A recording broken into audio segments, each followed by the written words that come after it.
इसका नाम दिखने में जितना बड़ा है असल में ये टॉपिक उतने आसान है। 4 के पावर n के साथ हमको खेलना है। ये बचपन वाला क्लास का वो सारा जानकारी तुमको पता होना चाहिए। कौन सा नंबर के पावर कुछ रहे तो एंड में 0 आ सकता है। उसी बात को थोड़ा सा नहीं अच्छा अंग्रेजी में लिख देंगे कि बेस्ड डू टाइप का सवाल भी किए। मतलब होता है कि किस क्रम में लिखा हुआ है, माने कौन पहले लिखल है कौन बाद में लिखल है। आज हम लोग बात करने वाले हैं फंडामेंटल थ्योरम ऑफ अर्थमेटिक पर।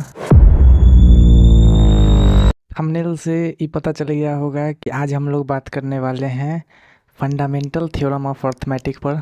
इसका नाम दिखने में जितना बड़ा है असल में ये टॉपिक उतने आसान है। और असल में ना ये जो है कोनो टॉपिक है ही नहीं, पीछे के क्लास का कुछ जानकारी को एक साथ इकट्ठा करके उसको इंग्लिश में बता दिया गया है। इसी को हम लोग फंडामेंटल थ्योरम ऑफ अर्थमेटिक बोल दिए हैं। तो सबसे पहले बचपन वाला क्लास का वो सारा जानकारी तुमको पता होना चाहिए जो जानकारी इस थ्योरम में यूज हुआ है।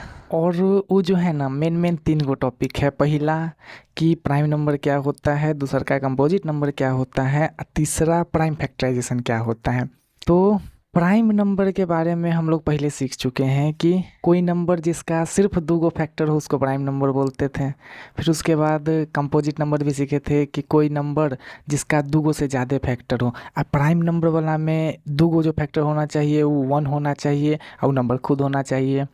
फिर कंपोजिट में 2 से ज़्यादा फैक्टर होना चाहिए। अब प्राइम फैक्टराइजेशन में हम लोग सीखे थे कि कोई नंबर अगर हमको दे दिया जाए ना तो इस ऐसे वाला जो तरीका था उस तरीका से हम लोग दिया हुआ नंबर को कुछ प्राइम नंबर के गुना में लिख सकते हैं। जैसे मान लो कि अगर मेरे पास कभी 20 दे देता है तो 20 का प्राइम फैक्टराइजेशन करके जब ही 2 से 10 बार में, फिर 2 से 5 बार में, इस तरीके से प्राइम फैक्टराइजेशन करके हम 20 को लिख सकते हैं 2 इंटू 2 इंटू 5, यानी किसी नंबर को प्राइम नंबर के गुना में लिख दिए। ये सब जानकारी हमको पहले से पता है। और इस वीडियो में ना प्राइम नंबर पर कंपोजिट नंबर पर डिटेल में बात किए हैं। तुम चाहे तो ये वीडियो के बाद इसको भी देख सकता है। और अगर हमको यहाँ से ये बात कहा जाए कि क्या दुनिया के किसी भी नंबर को हम इस तरीके से प्राइम फैक्टराइजेशन करके कुछ प्राइम नंबर के गुना में लिख सकते हैं, तो मेरा जवाब होगा हाँ। कहे कि कोनो नंबर लिखल रहे उसका ऐसा प्राइम फैक्टराइजेशन करिए सकते हैं, इस हिसाब से लिखिए सकते हैं, जो कि थोड़ा सा गलत होगा। कहे कि कुछ नंबर का तो हम प्राइम फैक्टराइजेशन कर सकते हैं लेकिन कुछ नंबर का नहीं कर सकते हैं। किसका नहीं कर सकते हैं? जैसे मान लो हम तुमको बोलते हैं 17 का प्राइम फैक्टराइजेशन करो, या हम तुमको बोलते हैं 19 का प्राइम फैक्टराइजेशन करो, तो तुम इसका प्राइम फैक्टराइजेशन नहीं कर सकता है। काहे कि सर ये खुद ही एगो प्राइम नंबर है, ये किसी से कटता ही नहीं है, तो अब प्राइम फैक्टराइजेशन कहाँ से होगा। तो यानी हम ये कह सकते हैं ना कि हम कोनो कंपोजिट नंबर को कुछ प्राइम नंबर के गुना में लिख सकते हैं। फंडामेंटल थ्योरम ऑफ अर्थमेटिक भी यही कहता है। फंडामेंटल थ्योरम ऑफ अर्थमेटिक कहता है, थोड़ा सा नहीं पहले इसको इरेज करके हल्का सा स्टेटमेंट बताते हैं। बाकी पूरा स्टेटमेंट हम लोग डिटेल में देखेंगे, अभी पूरा लिखा हुआ, लेकिन हल्का सा शॉर्ट में समझ लो कि फंडामेंटल थ्योरम ऑफ अर्थमेटिक कहता है ना कि हम दुनिया के किसी भी कंपोजिट नंबर को ना कुछ प्राइम नंबर के प्रोडक्ट में लिख सकते हैं। मतलब दुनिया का कोनो कंपोजिट नंबर हो उसको कुछ प्राइम नंबर के गुना में लिख सकते हैं, जहां ये जो प्राइम नंबर का प्रोडक्ट होगा इसमें 2 बात होगा। पहला कि ये प्रोडक्ट यूनिक होगा, और दूसरा कि अगर ऑर्डर को कंसीडर नहीं किया जाए, मतलब ऑर्डर को इमटेरियल लेके चला जाए। इमटेरियल मतलब होता है कि ध्यान में न रख के चलना, ऑर्डर को कोई खास प्रेफरेंस नहीं देना। तो दुनिया का किसी भी कंपोजिट नंबर को कुछ प्राइम नंबर के गुना में लिखल जा सकता है जहां ये दोनों बात होगा। ये दोनों बात पर हम थोड़ा देर में आएंगे, लेकिन अभी इतना बात हमको समझ में आ रहा है कि सारी बात सही है कि कंपोजिट नंबर को हम कुछ प्राइम नंबर के गुना में लिख सकते हैं। फंडामेंटल थ्योरम ऑफ अर्थमेटिक यही कहता है। हमसे पूछा जाएगा कि हम किसी कंपोजिट नंबर को कैसे लिख सकते हैं प्राइम नंबर के गुना में। अगर मान लो कोई पूछ देता है तो हम बोलेंगे कि जैसे तुम्हारे पास 20 कंपोजिट नंबर है तो तुम इसका प्राइम फैक्टराइजेशन कर दो बचपन वाला तरीका से, तब इसको तुम कुछ प्राइम नंबर के गुना में लिख दो। अब ये बात का पहले एक एग्जाम्पल लिख लेते हैं, तभी यूनिक ऑर्डर वाला पर आते हैं। जैसे मान लो हम मेरे पास है 20, तो 20 का ही प्राइम फैक्टराइजेशन 2 से 10 बार में, फिर 2 से 5 बार में, तो हम लोग 20 को लिख सकते हैं 2 इंटू 2 इंटू 5। अब कुछ प्राइम के गुना में तो लिख लिए, लेकिन ये यूनिक का क्या मतलब है? यूनिक का मतलब होता है इकलौता। मतलब कि अगर हम किसी कंपोजिट को कुछ प्राइम के गुना में लिखते हैं ना, तो उस कंपोजिट के लिए ये प्राइम का गुना यूनिक यानी इकलौता होगा। मतलब पूरा दुनिया में और कोनो प्राइम का गुना नहीं होगा। मतलब और 2-4 गो प्राइम का गुना जो 20 बना दे, तो ऐसा कहीं नहीं होगा। सिर्फ यही प्राइम का जो प्रोडक्ट है, मतलब यही कुछ प्राइम नंबर का गुना 20 बना सकता है। इसके अलावा दुनिया में कोई और प्राइम नंबर का गुना 20 नहीं बना सकता है। और यही कहने का मतलब है इस यूनिक का, कि ये इकलौता होगा किसी भी नंबर के लिए। अगर हम 30 के लिए करते हैं, अगर हम 75 के लिए करते हैं, या किसी भी नंबर के लिए करें, तो ये इकलौता होगा। उसके अलावा कोई और प्राइम का प्रोडक्ट नहीं होगा जिससे हम दिया हुआ कंपोजिट बना लें। अब कोई बच्चा बोलेगा कि सर अगर हम यहाँ आप ई लिखे हैं, ठीक है, अगर हम इसी में 1 से मल्टीप्लाई करके लिख दें, मान लीजिए हम ऐसा लिख देते हैं कि 20 को हम ऐसा लिख सकते हैं 2 इंटू 2 इंटू 5 इंटू 1। अब हम बोलेंगे कि सर आप बोले कि यूनिक होगा, मतलब इकलौता होगा, लेकिन देखिए यहाँ 20 को ही हम दो तरीका से लिख दिए, तो ये इकलौता तो नहीं हुआ। नहीं जी, ई इकलौता ही है। काहे कि ई जो 1 लिखे हैं ना, ई 1 एगो प्राइम नहीं होता है। हम तुमसे बोले कि नंबर को प्राइम के गुना में लिखो, तब प्राइम के गुना में असल में तो यही लिख सकते हैं। ये जो 1 अपने तरफ से हम ऐड किए, ये तो प्राइम होता ही नहीं है। मतलब ये जो बात लिखा हुआ है यही बात।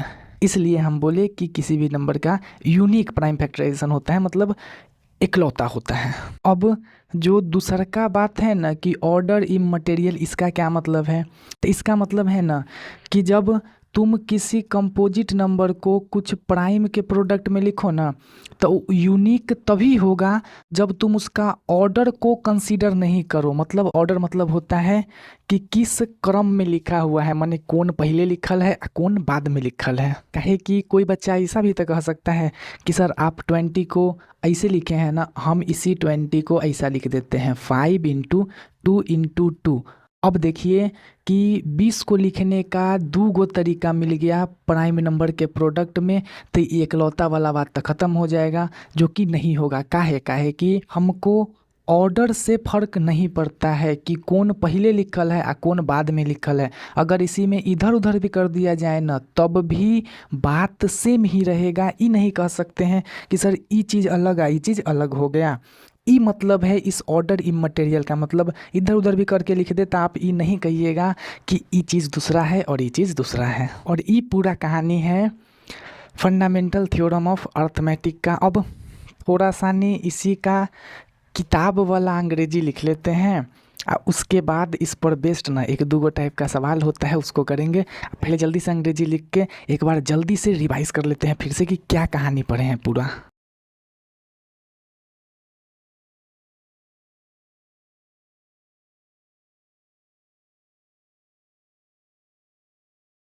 ई हो जाएगा इसका किताब वाला डेफिनेशन कि एनी कंपोजिट नंबर, कोई भी composite number can be uniquely represented by the product of some prime number. मतलब कोई भी कंपोजिट नंबर को हम यूनिकली रिप्रेजेंट कर सकते हैं कुछ प्राइम नंबर के गुना में, where the order of prime is immaterial. मतलब जहाँ कौन सा प्राइम नंबर पहले या कौन सा प्राइम नंबर बाद में लिखा हुआ है, इस पर इसका कोनो मैटर नहीं है कि कौन पहले है कौन बाद में है।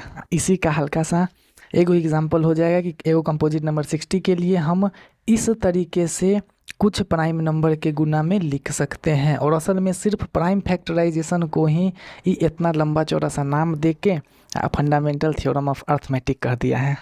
अब इस पर बेस्ड 2 गो छोटा छोटा टाइप का सवाल करते हैं, फिर हमारा कहानी ख़त्म हो जाएगा। इस सवाल में हमसे बोला है कि so that each of the following is a composite number. मतलब ई भी कंपोजिट होगा, ई भी कंपोजिट होगा, इसको साबित करके दिखाओ। तो साबित कैसे करेंगे? हमको यहाँ पर दिख रहा है कि 5 × 4 × 3 × 2 × 1 +5 है। फिर सेम यहाँ भी कुछ नंबर का गुना, प्लस में इधरे वाला एगो नंबर इधर है, यहाँ भी इधर वाला एगो नंबर इधर है। इसको सॉल्व करने का तरीका होता है कि यहाँ पर जो सेम नंबर है ना, तुम उसको बाहर कॉमन ले लो, फिर जो नंबर अंदर बचे उसको अंदर में लिख दो सॉल्व करके, तब उसके बाद थोड़ा सा नहीं प्राइम नंबर में तोड़ दो। यानी जैसे पहले देखो, हम 5 यहाँ से कॉमन लेते हैं, तो 5 अगर कॉमन लेंगे तो मेरे पास बचेगा यहाँ 4 × 3 × 2 प्लस यहाँ से 5 बाहर लिए तो बचेगा 1। अब इसी बात को हम ऐसा लिख सकते हैं कि 5 × 4 3 × 12, 12 2 × 24 + 1 25, तो इसको हम लिख सकते हैं 25। फिर इसी को 25 जो है इसका थोड़ा सा प्राइम फैक्टराइजेशन करके लिख दो। अगर यहाँ जो नंबर आता है इसका भी प्राइम फैक्टराइजेशन हो पाता ना, तो इसको भी प्राइम फैक्टराइजेशन से लिख देते हैं। तो 25 का प्राइम फैक्टराइजेशन होता है 5 से 5 बार में, यानी हम इसको लिख सकते हैं 5 × 5 × 5। अब सुनो, ई जो नंबर लिखा हुआ था उसको हम कुछ ऐसा लिख दिए, और ई क्या है, ई कुछ प्राइम नंबर का ही तो प्रोडक्ट है। जस्ट अभी हम सीखे हैं कि दुनिया के कोनो कंपोजिट नंबर को ही प्राइम नंबर के गुना में लिखल जाता है। इसका मतलब है कि ये चीज़ चाहे कुछ हो, लेकिन अगर ये प्राइम नंबर के गुना में लिखा गया, इसका मतलब है कि ये कंपोजिट नंबर होगा। तो इसी बात को थोड़ा सा नहीं अच्छा अंग्रेजी में लिख देंगे कि कुछ ऐसा लिख देंगे कि काहे कि 5 × 5 × 5 प्रोडक्ट ऑफ प्राइम नंबर है। इसका मतलब है कि ई कहानी जो यहाँ लिखा हुआ था वो एगो कंपोजिट नंबर हो जाएगा। और सेम इसी तरीके से हम लोग यहाँ भी सॉल्व कर सकते हैं। पहले 13 को बाहर कॉमन लेंगे, 13 बाहर लेने के बाद अंदर जो बचेगा उसको सॉल्व करेंगे, फिर यहाँ 13 आएगा, यहाँ कुछ और आएगा। अगर इसका प्राइम फैक्टराइजेशन होगा तो प्राइम फैक्टराइजेशन करेंगे, और नहीं भी होगा तब भी एगो 13 एगो दूसर का नंबर तो मिल ही जाएगा, यानी प्राइम नंबर के गुना में आ ही गया। तो फिर यही अंग्रेजी वाला कहानी लिख के हम लोग लिख देंगे कि सर ये चीज़ जो है वो कंपोजिट होगा। अब इसी पर बेस्ड दूसर का सवाल समझो। दूसर का सवाल है, यहाँ हमसे बोला है कि सो डैट 4 के power n never and with zero, मतलब 4 के पावर n जो है वो कभी भी जीरो से एंड नहीं करेगा, मतलब जीरो से ख़त्म नहीं होगा। Where n is a natural number, जहाँ n जो है कोई नेचुरल नंबर हो। कहने का मतलब है कि 4 के पावर चाहे तुम कुछ हो डाल दो, आंसर कहियो जीरो से ख़त्म नहीं होगा। मतलब आंसर जो आएगा ना उसके लास्ट में कभी भी जीरो नहीं रहेगा, n चाहे कोनो नेचुरल नंबर हो। तो ये सवाल समझने के लिए तुमको एगो बात पता होना चाहिए कि कौन सा नंबर के पावर कुछ रहे तो एंड में जीरो आ सकता है। उसका जवाब है कि अगर 10 का मल्टीपल का पावर n रहे ना, तो उसका जो जवाब आएगा वो जीरो आएगा। क्या मतलब है? मतलब है कि अगर 10 के पावर n रहे, या 20 के पावर कुछ भी रहे, या 30 के पावर कुछ भी रहे, इन सब के पावर अगर कुछ भी रहे ना, तो इसका जो आंसर आएगा वो चाहे कुछ भी हो, लेकिन आंसर के लास्ट में एकदम जीरो ज़रूर होगा। काहे कि 10 के पावर अगर 1 है तो 10 होगा, लास्ट में जीरो आ ही गया। 10 के पावर 2 है तब 10 का पावर 200 होता है, फिर भी लास्ट में जीरो आ जाएगा। इसी तरीके से इन नंबर का चाहे कितनों पावर लगाया जाए लास्ट में जीरो आ ही जाएगा, यानी 10 का 20 का 30 का, यानी 10 के मल्टीपल का। तो हम लोग ऐसा कह सकते हैं ना कि अगर किसी भी नंबर के अंदर 10 छुपल है तब उसके पावर n जो है ना वो जीरो से एंड करेगा। कहे कि यहाँ हर एक नंबर के अंदर 10 छुपा हुआ है, इसके अंदर भी, इसके अंदर भी, आई तक खुद ही 10 है। तो 4 के पावर n जीरो से तब एंड करेगा जब 4 के अंदर 10 छुपल हो।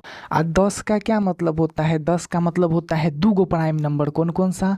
तो 10 का मतलब होता है एगो 2 एगो 5। यानी अगर दुनिया के कोई नंबर के प्राइम फैक्टराइजेशन में एगो 2 एगो 5 है, इसका मतलब है कि उसके अंदर 10 छुपा हुआ है। तो हम लोग क्या करेंगे कि इसको यहाँ लिख के 4 का प्राइम फैक्टराइजेशन करेंगे, फिर उसमें देखेंगे कि 2 और 5 दोनों नहीं है, तो हम लोग बोलेंगे कि चूँकि 4 के अंदर 2 और 5 दोनों नहीं है, इसका मतलब है कि 4 के पावर n जो है वो जीरो से एंड नहीं कर सकता है। बस इसी बात को इंग्लिश में लिख देंगे।